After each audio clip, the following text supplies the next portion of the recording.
to this. Now recording started. Sonia, you may open up your floor. Hello, everyone, and welcome. I'm glad for everybody that has joined us, and Dom is going to draw while I ask her all the difficult questions. And then the other people that are on the chat, on the meeting, you're welcome to actually contribute to this chat. So it will be very nice. We're talking about our studio space today, and specifically about your environment and your setup, because sometimes that will be the thing that will uh, stop you from actually doing your artwork. Because I work with a lot of people and they always say they don't have time, they don't have space. So we're actually going to just talk about that. So, Saddam, the Yes. first question is going to be about your studio space, because we were just chatting before we started the meeting. Uh-huh. What kind of space do you have at home, and how does your studio setup look like? Well, I don't have a dedicated studio like a full-time artist does. Because I am not a full-time artist. That could be. It's good. And I normally my works involve sketching outdoor. That's why I Mhm. mean this table's on here. I mean, I'm not the most cleanest person. But I can show this is more or less how my table looks like. But I normally put this table for cutting the papers and stuff. I never actually work on this desk. Okay. Yeah, I don't know. So you actually don't have a dedicated studio. That's what you're saying. Yes, I don't have All any right. dedicated studio, and I would All really right. love to have one. That is one of my long-term goal that I'm actually For your aiming. long-term goals. Yeah. Okay. So I think that's one of the things that a lot of people say they don't have a dedicated space. And you say you're not a full-time artist, but I think most of your day is consumed with things that you do in art. So I've got news for you. I think you are a full-time you are a full-time artist. So I'm lucky to have a studio.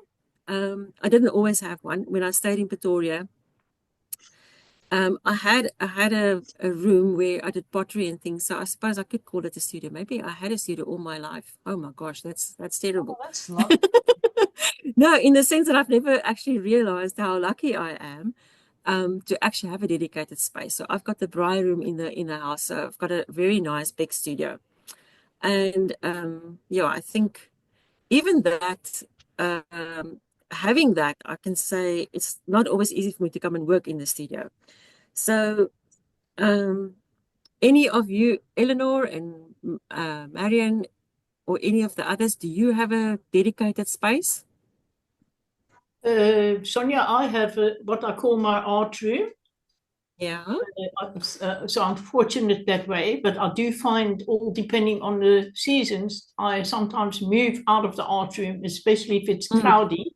I find yeah. there's not enough light coming through, and then I Okay. tend to move to the dining room and sit there. Yeah. And Eleanor, do you have a dedicated space? Yeah, I've converted my spare room is sort of my art room, but it's quite a Mm-hmm. cold room. So I do move into the lounge because the light is better there. And I sit Okay, so there. light is actually important for you. Yeah, yeah, yeah. Mm. Okay. And And the Joan, and outdoors, you? don't always see the colors. I've a spare bedroom, which becomes Okay, so you also have anything a it's spare needing to bedroom. become. So yes, Oh, but I have got a okay. spare. Yeah. All right. Any of you other people that don't have a dedicated space, you find it difficult to work? So I sometimes straight leave and go back to there. So England, Elsa Marie, is it you yeah, talking? Okay. So yeah. do you have a space that you are Yeah, currently working in? No, no, I don't. Okay. So that's and yeah, excuse something. Yeah, Okay, so it's quite difficult to work if you don't have a specific space to work in. So yeah. what I found in the past, if I don't have a space to work in, is I find people that do have a space, and I mean some of my old students, or that my previous students, they would come together at one of the students' place, and then they would work there. So they came up, like they came up with a solution actually to be able to have a space to work in. Because I find that people don't want to pack up. So if you don't have a dedicated space, it is quite difficult. If you have to adapt to that, you must look for other people that have the same problem and see if you can't work in a garage once a month. Or I mean, places like Rust and Vrede, they rent out their spaces for I think 50 rand. No, it was 100 rand for the 3 hours, which I think is very, very cheap. So people, there are places that you actually can go to have a space to work at. But even having a space doesn't make it easy. It doesn't say that it will make it easier for you to work. So having a space alone is not the only thing. The environment that you work in, I think, counts for a lot. But sometimes you also need more than that. So the next question is, what features do you find most important in a studio space? And I think some of you said you'll move to another place when it's too cold or the lighting is not nice, then you'll move to a place that's got more light or it's warmer and more comfortable. So comfort does make a difference. What makes you more convenience is it? Yeah, what makes it more convenient? I think storage for me is a huge problem. And I had to declutter a lot of my stuff because the storage became a problem because every time I had a workshop or anything, then you have to move all the things that are doesn't have a designated place to go to. And how to organize your studio space to maximize your productivity and your creativity. Okay, what I did there, which I think worked for me, is to have specific spots for materials. Now, I don't know if most of you will have more than one sort of material or medium that you work in. So I've got oils that I work in. I've got acrylics that I work in. I've got my sketching things that I work in. I've got pastels. I've got, say, jelly plate printing. So there's a lot of different sort of areas, and I've seen that they don't mix very well. Okay, in the sense that you can work with them all on one table. So that's one of the things I think one should really think about is how to organize your setup that you can actually work with your specific material. So I've got, I went to my friend a month or two ago to help her set up her studio's little space in her room. Okay, and she had 2 desks. So, and a trolley. So the trolley we've actually set up so that you have like designated areas for each material. So say for instance, in the top of the trolley, we had all the drawing stuff. In the middle of the trolley, we had all the watercolor stuff. At the bottom, we had all the collage stuff. So depending on how much you've got, I think it's important to organize your stuff that your setup works for you. So it will be easy for you to just go sit down and work. I think, so Dami, if I think about you've got your pencil cases and you've got your bags and stuff that you put your things in so that if you go and work outside, you take your materials and you go. Yeah, Or but what do you I don't do? know. It's a bit tricky for me because I don't organize stuff. I think it's also because Yeah, I got a lot of things going.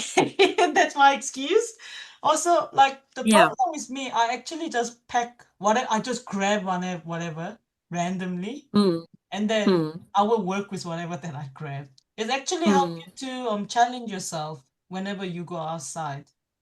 So like Yeah, so that's probably that's why I mean I can try with different mediums and colors. So yeah. I'm not the most organized until that. But you don't have to be. I mean, it doesn't keep Yeah. you from working. Yeah. That's actually the thing. It It doesn't really keep you from working, it which I works think for is quite me. important. Yeah. And Mm, like Sonia, jumping back, But one thing I really want this emphasize that those of you guys who doesn't have a studio is also you can also find a place where you can share the studio. Like in my Yes, case, I live very close to Sonia. So I yes, just go into her studios and work there. yes. And in the place that where I was actually working just for the one commission projects, I went to this place called Back Factory Art. So it's in Fort Mm, Johannesburg. And then I was doing a repertoire drawing project for them. And then it was so wonderful, like how important the studio space is, because I managed to interview the artist on each studio, because it's a studio sharing place. And then each yeah. studio has like a different setup. Like one of the artist studio has this big giant cushions in the middle because she sleeps on the studio, and then surrounded Mm, by her giant paintings. It's really weird. And then sure. another studios is like this gentleman's. He love plants, so it's like his studio is invaded with the plants with his painting. And Mm, so there's a mm. whole sort of I think studio space gives some aspects of your personality to it. Like Oh, mine is probably definitely. messy. Yeah, but just the randomness are there.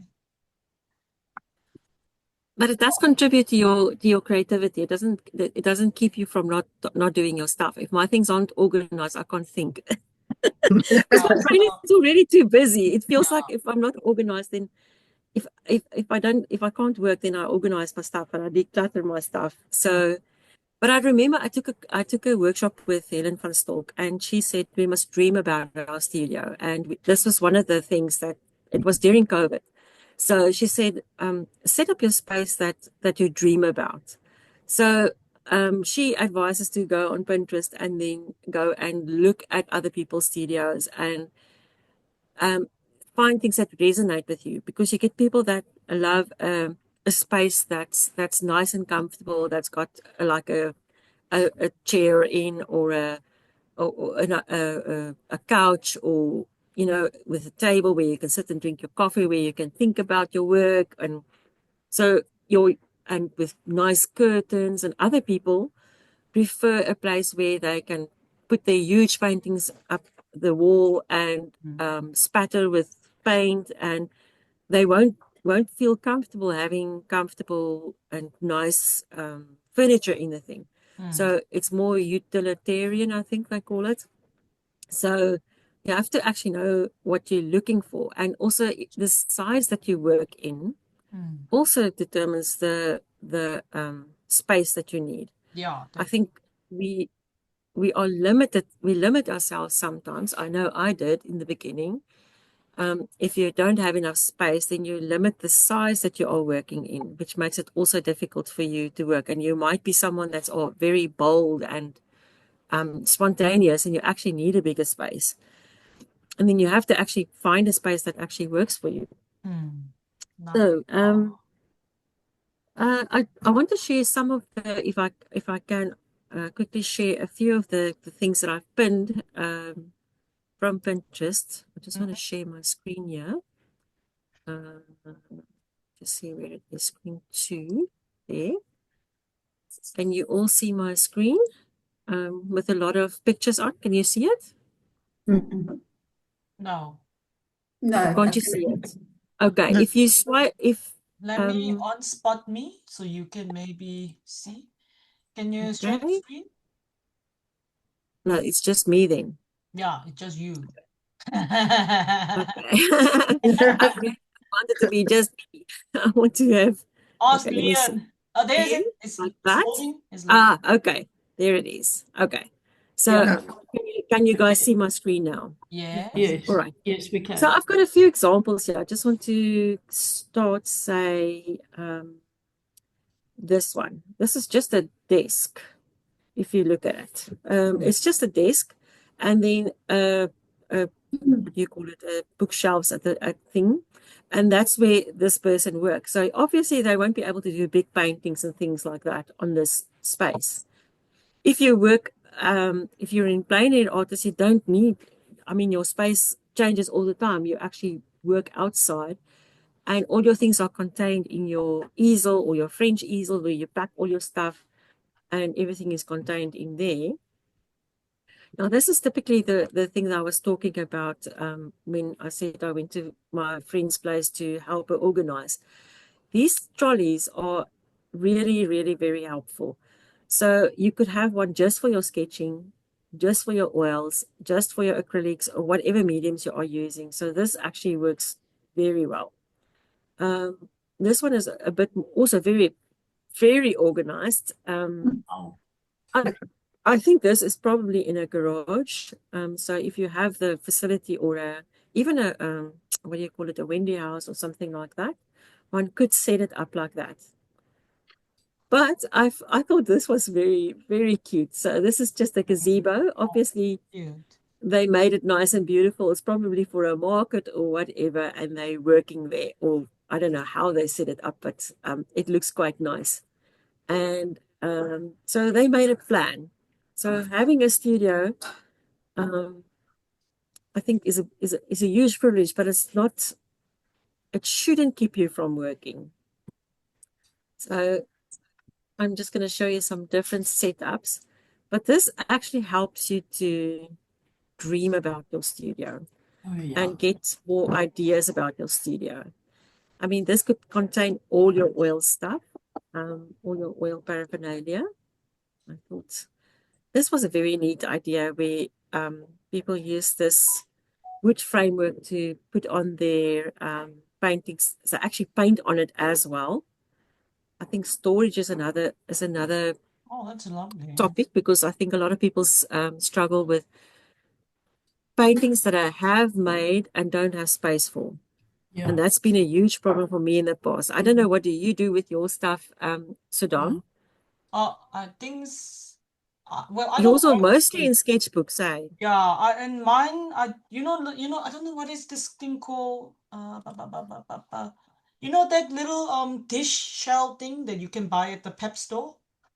Yes, yes, yes, yes. I've I actually I got them in. use I use that as to put my bigger drawings Yes, and my yes. I paintbrushes and think stuff. I might have something. I might have something to show them for that. I'll put it on the Mm. group if I don't have it here. Jill asked So, a yeah, question, Sonia. Where will yes. I find a nice trolley like that? Plastic place, perhaps? So, yeah, plastic places do have them. They're actually called hairdresser trolleys, I think, if I remember correctly, and they're on Take-A-Lot.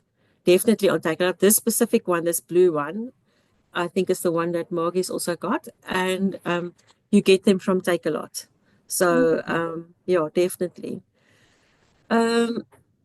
Any table can double up as a drawing table, but what is nice is if you can have a drawing, a, a easel. I'll actually post it on the group as well. I've got some examples of that where you can put that on your table so that you work at a slight angle. This is very, very nice. I mean, this is Wow. like in a forest, but even Oh, even having places like that, if it's work for me, working alone would be so difficult. So I won't be able to actually function with having a studio just of my own. This one, I Oh, think, custom made for the artist. So you can see the canvases and everything is in there. Everything is contained. I actually have something similar to this where I put my canvases. And I must say, in the past, it has um, been difficult for me to make new paintings if I have too many paintings already in my space. I don't know if you guys have the same problem, but yeah, having yeah. too Sonia? many paintings Sonia? can keep you from working. Yes, Yeah, I find having too many paintings in my room, it has been an obstacle. yes, And it then is. I found I ended up very often giving a lot of my paintings away to animal rescue centers and things like that.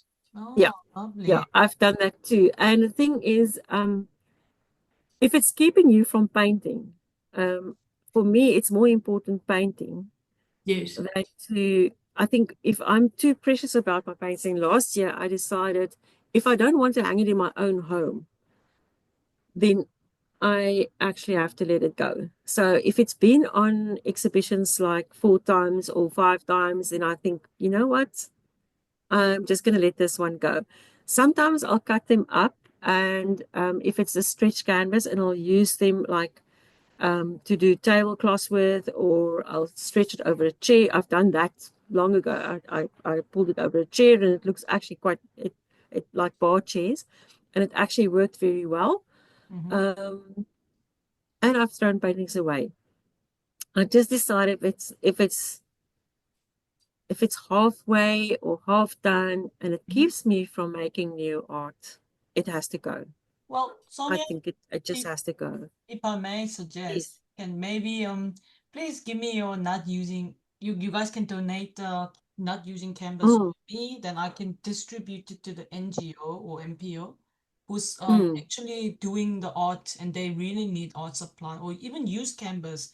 They can prime it yes. again and then they can use it for the kids as well. So there's always a way to recycle the stuff that you don't use. There is. There's No, always a Saddam, you're right. And I've done that before with you as well. That yeah, so if you've stopped doing a specific hobby, like say you said, no, I'm going over to oils, I'm done with acrylics, get rid of your acrylics and give it to Saddam or even Sasa, and I think all the art societies also have places. So if Saddam is not close by, the art societies also contribute to other NGOs as yeah, well. like Okay, so there's always a space for that.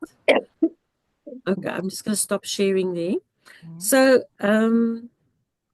let's talk about creative routines. Anybody got a comment on that? What routines have you got in place at the moment to get you to work and produce art? Jill, Jill. She probably will Jill, Birgit, anybody? she'll say you. She'll say you, Sonia. Well, to me, definitely going Okay, I out. know what she means by that. It's doing workshops. Okay, so that's one of the Ah, things is to actually do workshops. I've just signed up for a workshop in Eisner. So excellent. that's one of the things that gets me going. And having appointments like this today, drawing with Saddam or drawing with people online, doing classes, having regular meetings with other people, because I do not work on my own. I don't know if anybody else finds it difficult to work on their own. Yes. Anybody else? Yes, Marion. Yes, Yes. yes, Yeah. And Joan, yeah. yes, Yes. very Joan, I much. know you Yeah, also struggle to work on your Yeah. own. I am. Yeah. I'm a great organizer and not very good at getting down to it. Getting down to the painting unless when I'm alone. Yes. Yeah. Yeah. Sonia, So you also need company. Working on my Yes. own doesn't work. Yeah. Sonia, Yeah. I found, So yes. I something that I found quite, and it's something that I only really sort of realized recently, is I by setting up a dedicated studio space, that solved half of my routine problem. Yeah. I say I have a studio, but really it's a corner. I work from home most days, and it's a corner in my study from which I work. And so if I look to my left, to my right, my other left, I can see my wall easel that my lovely husband built. And just for the record, he's not a woodworker, so it took him lots of swearing and alcohol and aggression to got it up. And because it's there in the corner of my eye, instead of doom scrolling, instead of making the 10th cup of tea, I quickly get up, I look at a sketch, and I mostly work in oil, so 10 minutes isn't enough to really get into it. But and Sudam, I think you and I are the same when it comes to creative chaos. It is very, very democrat. It's a complete mess. But because it's there, things are out.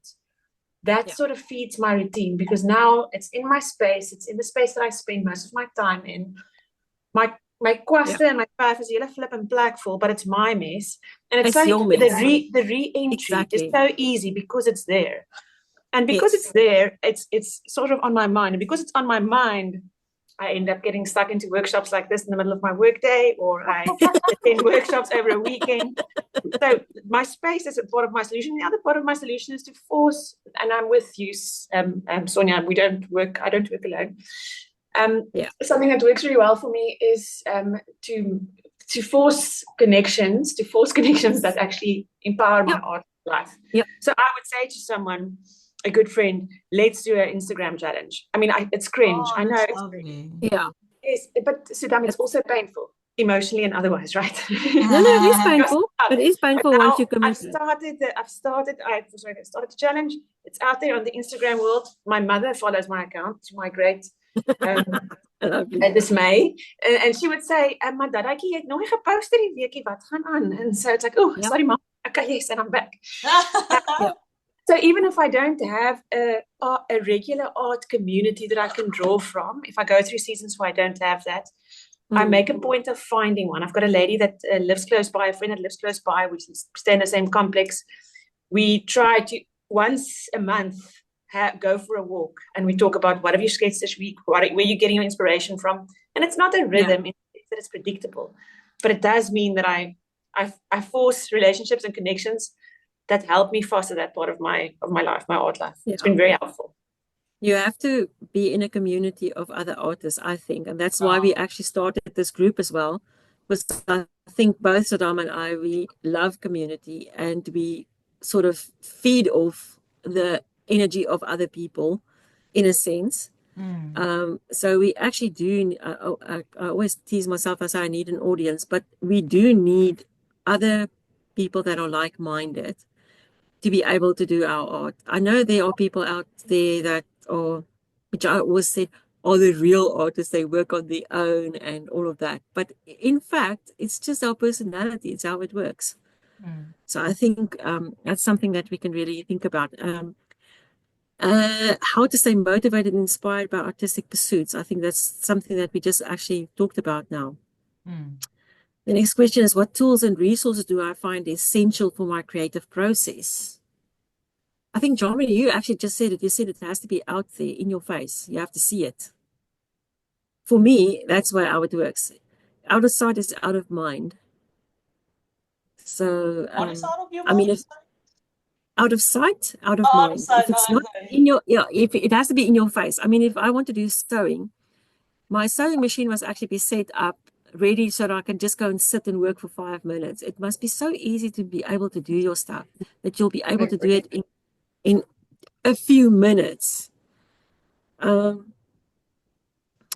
do you balance experimentation, exploration with your structured projects and goals? So, Dom, I think you experiment more than anybody that I've seen. With setting a goal. Well, you do. Your goal is to experiment. Oh, experiment. Oh, sorry. Yes. Yeah. Like I said, grab random tools and then go outside, and you have to figure out to make it work. Yeah. Maybe something. Yeah. It's always limit yourself, I guess. But I'm very bad at this. Once again, I do overpick sometimes. Yeah, I don't know, like experimentation. But it needs to have a specific goals or objectives when you're doing experimentation. What are you trying to achieve? And that will really help you to experiment. For example, like here, I will let's just say if I decide to use the sketchbook that is recycled with old books, and I have those tools here, how am I gonna make the drawing stand up? When you look at it, something like this here, there's quite a bit of prominent dark black marks already there. So if I put something very light, I know it's not gonna stand out. So maybe then I need to find a way to make it darker so the drawing can stand out. Like, so it needs to be something like, first choose the whatever the subject or you want to focus on. I want to focus on experimenting with different texture paper like this. And then you will work with whatever tool that you have. And you will figure it out as you go. There's no right and wrong to that. But first thing is you just to suit yourself to the situation. Yeah, I think what you've touched on now is a very important thing as to how to set your goals. That your goal can actually be to experiment, as that can be your goal. Because I think people are so set on making finished products, that they want to make nice paintings, and in the end, you sit with a house full of paintings. You've got paintings under your bed. You've got paintings everywhere, and none of them were practice runs. They were all finished products, perhaps. Now, I've changed my whole way of thinking around that. So my goals are now more, how do I get better at what I'm doing, by practicing. So my goal is different, and to experiment is one of my goals. So, and it can be a short amount of time, which makes it easier for you to then work smaller bits of time, because you don't have this huge project that you're working on. Sorry, Sonia, there's a question on the chat, so I don't know if you Yes. answer this or not. Yes, please. Where do you store your unpainted canvases? I find bugs find their ways to mine and etc. Margaret? Okay. I think my canvases I store upright, and I've got that. I want to see if I can find it now. I'm gonna see pictures with me. I did took a picture.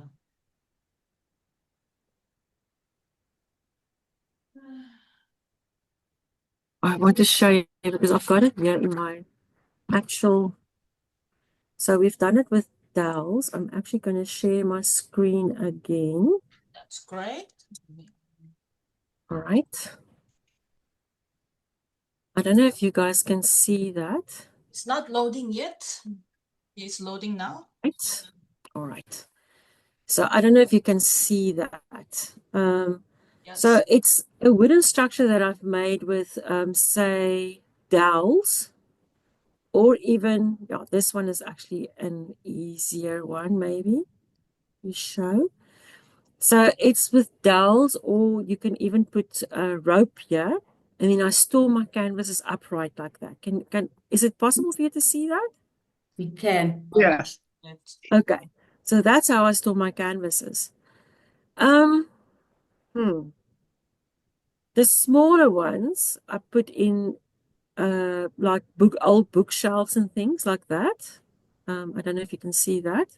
Yeah. Yes. So that actually works very well. Let me just check in the chat. Do you say you find that, does it become moldy or? The bugs finds their ways to mine. Bugs, like insects. Oh, bugs. Oh, okay. And That is a real thing. If you, especially when you put it in like in the garage or wherever. So what the framers actually do, they fumigate their place quite regularly, because framers actually have a lot of problem with bugs Oh, I and didn't know that. wood borders and things like that. So I think one has to think about, even once a year, just fumigate the area, or a doom fogger. Well, that's now another topic, but we have done that before, to look after your stuff, and mothballs, naphthalene, those kind of things, so that you look after it. And the other thing is, if you have too much, I'm going to stop sharing. If you have too many stock, it is a problem. Then you do what I do with my my workshops. I include the materials. So it helps then to get the turnover faster, if that makes sense. So I let me don't see what get else it. is. Sorry. What do you mean by turnover? Sorry. So that if you're more productive and you have less stuff, then you go through the stock quicker. So Ah, it doesn't have time to get mold. Because what I found with my studio actually leaked, and I lost a lot of my oh my goodness. panels and things because it leaked, and it was standing in and swelling up. So I lost those materials. So I think it's important to to not have too much stock. Because too much stock can also be overwhelming. I think one is to balance the overwhelming with the rest and have a plan for your stuff, if that makes sense. Let me see, what is the other one? What role does self-care and wellness play in your creative process? Oh, that one is easy, Saddam. What role does self-care and wellness play in your creative process? I like to eat and then Exactly. take myself for a walk. And maybe take a step away from your drawing for a while. That does help. Yeah. Sometimes you need the different perspectives. So you do So need for yeah, you do need a different perspective. So and I think to sort of what someone else said, force yourself to engage in ways that you sort of almost uncomfortable, so to stretch yourself a little bit. But coming back to wellness, those of you who have read The Artist's Way of Julia Cameron, she talks about an artist date. Now, I love that idea because you actually go out on an artist date where you would go to an art shop that really fascinates you, or you go to a special place that really fascinates you, that you're drawing stuff with. You eat, you draw what you eat. So I think it's incredibly important to keep your drawing practice like Saddam also often says, to record your life, reportage, where you record your life through your drawings and your paintings. And I mean, the other day I was going through my Google Photos and I was looking at all, I just put in an above description, looking for paintings. I was looking, and I looked through all the paintings, and some of them I thought, I forgot I actually made those. So it's so nice to have that reconnection with your old work as well. So it gives you a sense of well-being in the sense that I've actually done some things. Anybody else have some ideas on self-care and wellness play in your creative practice?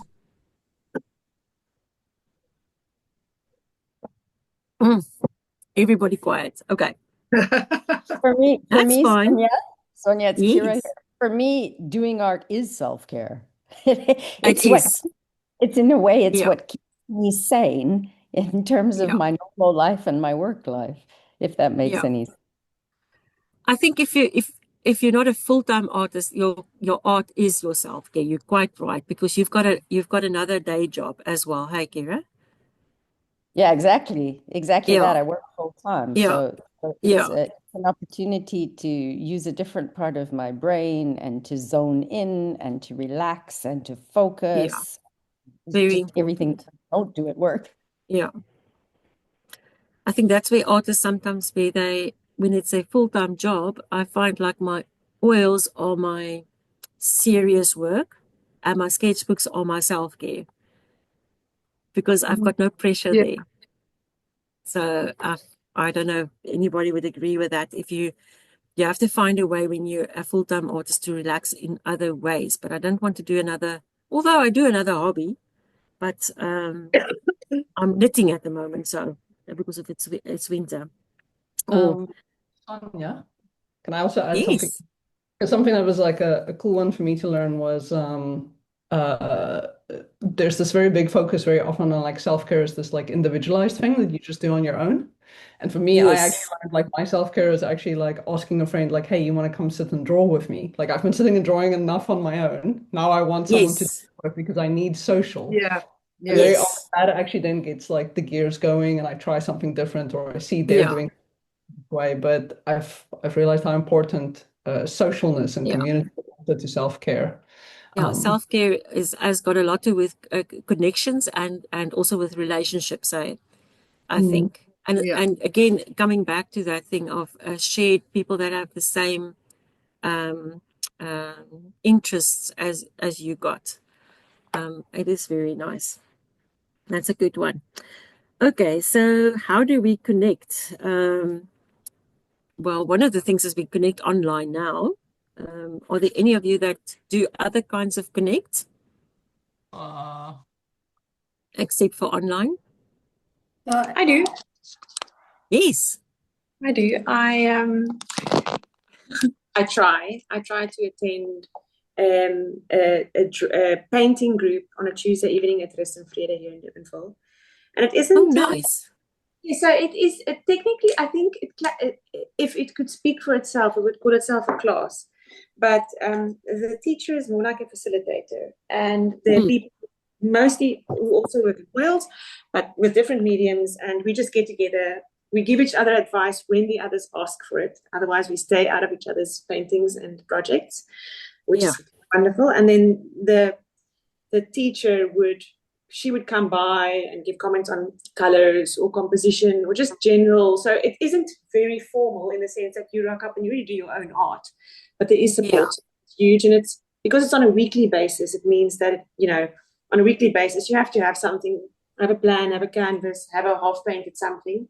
Yeah. So that's very helpful. And then this was only my third, I think, class, but I joined Sudam last night for it with a live drawing class, and it's a group of people that I wouldn't have otherwise crossed paths with, and such a lovely creative space. And all of them are people who or most of them are people who do art part-time, so it's incredibly interesting to hear how they fit things into their lives. And it's very nice to find people who also do art part-time, because it's hard as a part-time, and I didn't identify as an artist, I just identify as someone who likes art supplies, to try and connect with people whose art I think is more serious or formal than mine. So the live drawing classes I think is amazing, and there is actually a group in Durbanville, which is rare. I mean, what happens in Durbanville except you guys? Nothing really. And then I've got a friend, Talia, now, who we make a date every now and then. We'll compare what have you done over the last, and it's not weekly, it's more like a monthly, every 2 months we get together and we think and drink about art. Like it. Fine and tappies. Like that last part. I love that. That sounds amazing. But again, you need to make the effort to actually connect with people. And I think the longer we don't do that, it becomes more difficult. I find after long holidays and breakaways, I find it very, very difficult to get back into my routine. So I actually need a bit of routine. And this year last year I started having people over to paint with me on a regular basis, for people to come over and paint with me, because otherwise I might not get out of bed even. I mean, it's so nice and cozy, and I've got everything I need there. So if people don't come here, then I won't get up and get going. So it's good for us to have that. Okay, so it actually connects with what we just said. What benefits do you find in sharing your studio space or collaborating with others? It's easy, it's inspiring. I mean, we've actually talked about it just now. Interesting question that this was. How to handle your feedback or constructive criticism in your creative process? How do you deal with criticism? Constructive or not, or handle feedback? Any thoughts on that? I just want to read some of the chat for the conversations. Kira said, belonging to art society that have monthly meetings helps her. And Marley said, oh no, I think, is this other art meetup I've tried out in Cape Town is open art, and what is image meetups? Oh, okay. We don't know about that. You're welcome to share the links if they are on the chat as well, Marley. That would be great. Yeah, it's open art. They meet once a month at Oblivion. That sounds amazing. That sounds amazing. In Rondebosch, and there's an Image, which is more illustrators, so like young bunch, really lovely. Yeah. Going to the waterfront this weekend, I think. And then there's the Cape Town Craft Club, which you can just bring whatever you're working on. So it doesn't have to be art specific. A lot of people knit, some of them do crochet, whatever. So you just bring your craft project. What is that one called, Marley? Cape Town Craft Club. So they meet, I think, at the I saw that. It sounded amazing. That sounds lovely, but I haven't gone. I've only gone to an event they did with the Mental Spectacle, which was a portrait party. So you Yeah. almost speed dates with people. So you got like 2 minutes to draw each other, and then you move on to the next person as a way to Yeah. like. Oh, that sounds fun too. Oh my word. Now, this Yeah, kind of thing could be daunting for people that are afraid of drawing and things like that. And that's exactly why you go with someone else. So that you're not the only one suffering. Oh, So you take a friend. Take a friend. Be the bold. portrait party was actually all beginners. I think if I have to do an assessment, it was essentially me and maybe one other person that seemed to have some like illustrative ability. Everyone else was beginners, and they also made a point of inviting people, saying like, if you're scared of coming on your own, don't be. There's going to be a lot of like folks on their own there as well, and we're just going to like pair you up so you can chat. I love the new things are happening all over the world where they have these book club readings and knitting together and drawing together. There's definitely a move away from all the technological stuff and scrolling towards more creativity, which is lovely. I love it. Yeah, there's also the silent book club that meets once a month in Cape Town. Like people that just Yeah. meet in a location and they sit and read together in I silence. go there. I'm still It is so amazing. it's on my book bucket list. Can that maybe be Yeah. shared on the art group? Oh, Yes, we're going to. We're going to. Yes, that would Okay, be I'll nice. share there instead of in the Zoom chat here. So Yes, I that's saw that now. We're going to put it on the yes, I've got it on the Zoom chat. We're going to put it on the thing as well, and maybe with some pictures so that some of the older people I found that the feedback was they're scared to click on links, not knowing where it's going to take them. Especially when it's Facebook links and they don't have Facebook, then they feel intimidated by the links. But it was just feedback actually from one lady, which is fine. So I'm listening to it. So I think if one can put a little sort of I'll do that. visual, I'll do that now. yeah, with a visual with it, it would be wonderful. a Okay. tip, just a small tip. If you post a link and you just wait for a moment, it will usually pop up a preview of the page if it has that metadata in the link.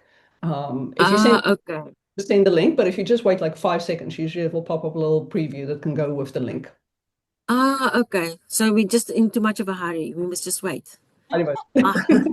Oh, you see, we didn't even know that. I didn't even know that. So I'm also learning. Yo, there's lots to learn.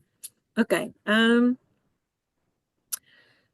constructive criticism. I'm just going to the question is there. I have to do that a lot for my kids. Oh, shame. Yeah, you do because you teach children. Well, young adults. 20 years old children, eh? Young adults. I mean, they're so vulnerable. Yeah, they're very vulnerable. They don't take feedback not so well. I think if students often ask me for feedback on their work, and my question always comes back to the thing is, what did you want to start with? You know, because my friend asked me the other day, she wants us to chat about when is your work done? And I said, but if you don't have an idea what you're going towards, you won't know whether your work is done. Yes, you can look at all the design principles and everything, but I think one mustn't have such an academic approach to things like that if it's your own art. It's different if you have a project that you have to hand in and you've got a brief that you're working towards. So, but coming back to just criticism, a lot of people have difficulty with their family making comments on their work and their sketchbooks or whatever. I don't know if you have had experience with this and how do you handle it? My daughter is my best critic. She catches I don't know how she does it because she's never studied any form of art, but she catches little things that I just don't see, which I actually find quite useful. And I must admit, when she was a child, every so often I was, I suppose, critical of some piece of art she brought home from school or whatever. Not critical, but I wouldn't say, "Oh, wow, that's fabulous, darling." I might say something like, "Looks like you were in a hurry. Did you finish?" Like something like that.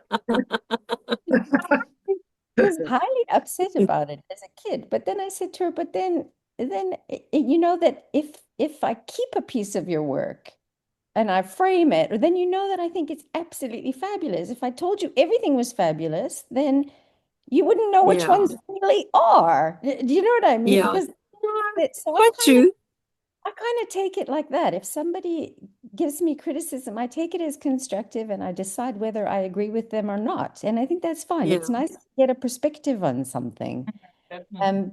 Yeah. Because you don't see it all yourself, do you? Especially your own artwork. True. I mean, No, true.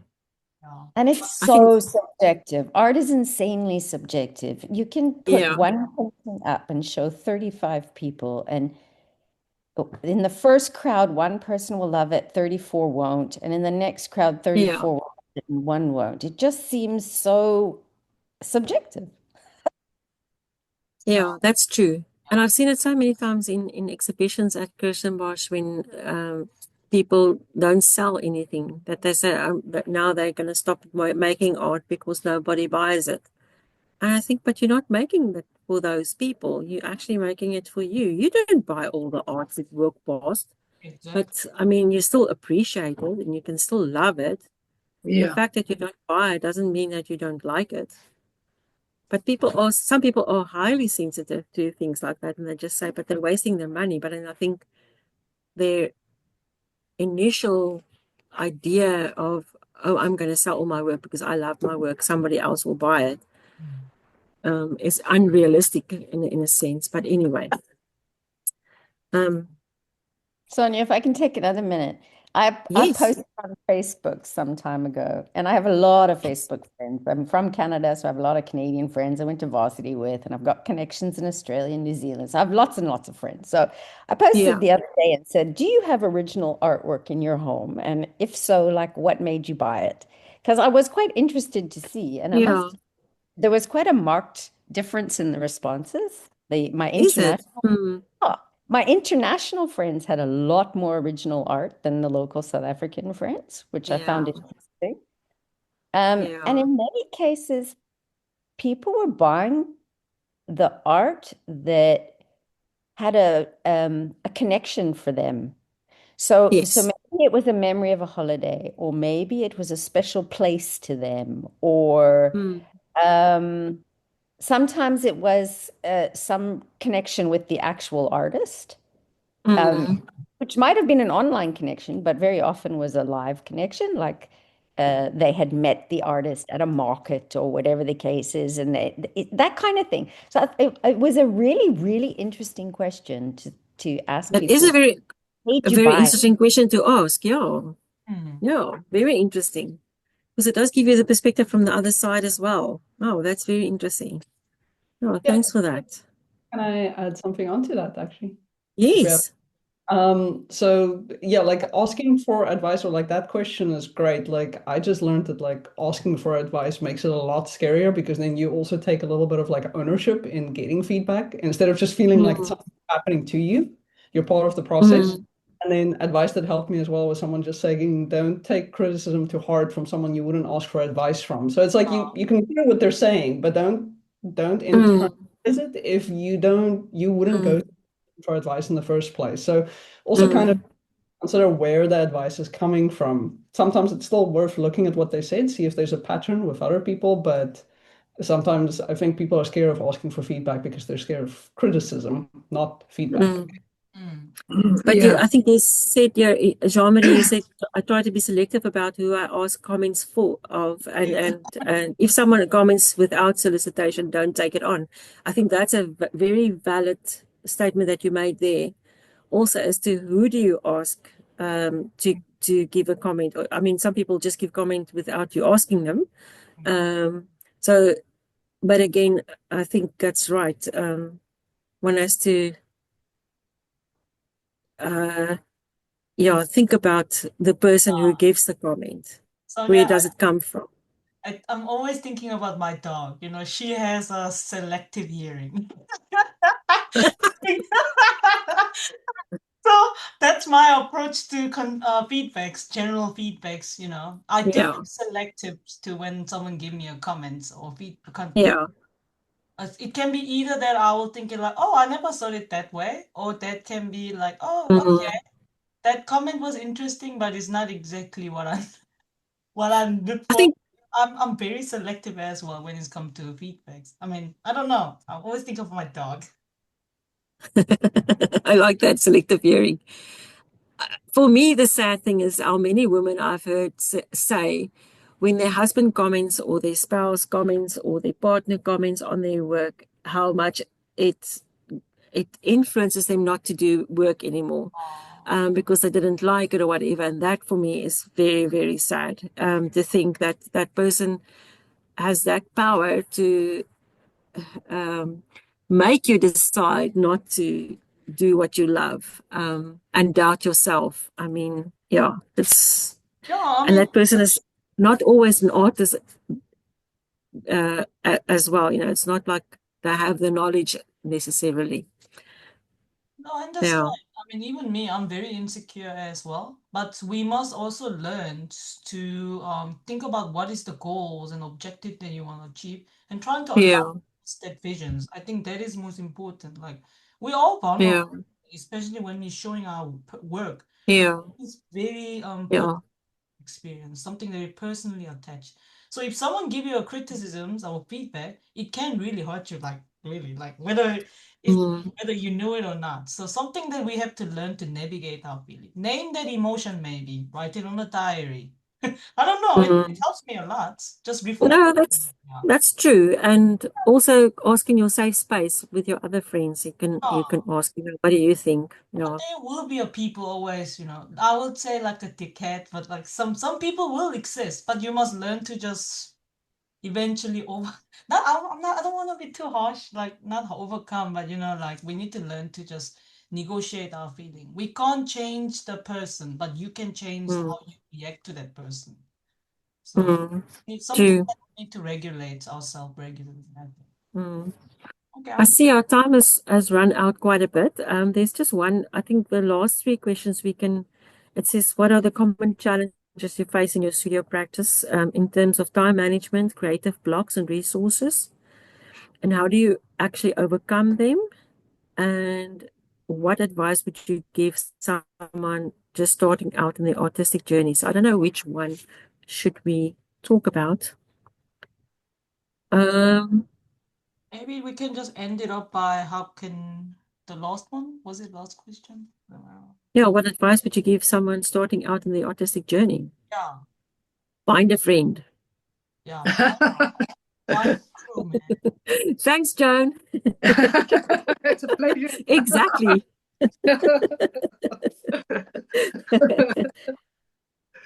um, That's yeah, a hard one. I think we can think about that and anyway, comment on the group a little bit on this as well, because I think there's lots to think about. Any other questions and things that are in regards to what we've spoken about today? Any feedback, any thoughts? I think it's been incredibly helpful and listening to everybody and I really want to say thank you to everybody who is contributing because it's so meaningful and it's so inspiring. Now I've just got to get down to doing it now. But there's a lot of advice and help come through so many here. So it's thank you. It's really a really good session. Thank you very much, Joan. And we are not alone. Yeah. I also wanted to say thank you because I find people are very hesitant to share generally. And on this group, people are sharing their feelings and their thoughts and everything. And I think that's very special. And I want to say thank you. Thank you, Marion. Yeah. Okay, any feedback for Saddam on her work? Yeah. Yay! Thank you so much. It looks amazing. Amazing. Beautiful, Sir Don. Thank you. You've organized your unorganized space very beautifully. Oh, thank you. I will write it Hi, down. Judy. Okay, should we end the recording and then see if there's any other things that people want to talk about afterwards, if there are. Let me stop it now. Let me just check on the chat as well. Marga said, I'm very critical when asked an opinion and will always start with what I like and then what bothers me. However, find people's I ask for criticizing my work, so scared to give straight feedbacks. And someone eagles@4@gmail.com. What advice for new artists? Just have fun and don't compare. Lovely. Thank you. Yeah, thank you so much for that. Yeah. She said she could paint her nail next time. Let me stop recording. Okay, we want to see your nails. Yeah. How do I stop recording again, guys? I just did it. No, I forgot. What am I? Well, there is